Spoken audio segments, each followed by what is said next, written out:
საუკუნის ძარცვა საქართველოში 132 ოქროს ზოდი მოიპარეს. დაუჯერებელი ამბავი 1997 წელს თბილისში მოხდა.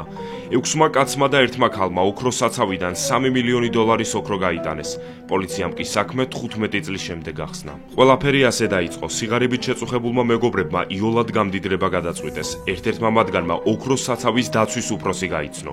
გამდიდრება მასაც სურდა, ამიტომ დაჯგუფებამ გეგმა დასახა და ზაფხულში, როცა ქარხანა რემონტისთვის 3 თვით დაიკეტა, საქმეს შეუდგა. ძარცველები მუშების ტანსაცმელში შეინიღბნენ და შენობაში შევიდნენ.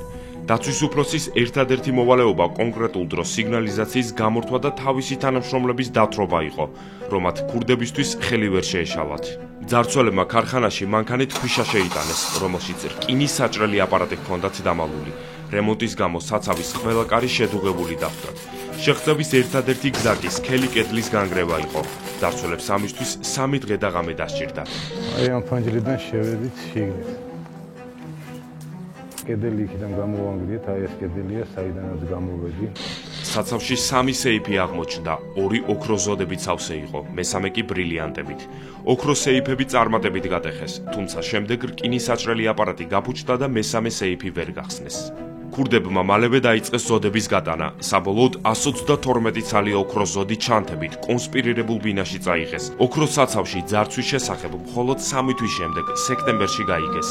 ამ დროს მძარცველებს ოქრო უკვე თურქეთში ჰქონდათ გაყიდული. ჩავდეთ ეს ოქრო მანქანაში და მე და ნუგზარი წავედით თურქეთში. საზღვარი გადავლახეთ უპრობლემოდ.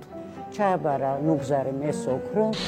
ძარცვის საქმე 2012 წელს გაიხსნა. დააკავეს ჯგუფის წევრები, თუმცა მათ ბრალი ვერ წარუდგინეს, რადგან საქმე უკვე ხანდაზმული იყო.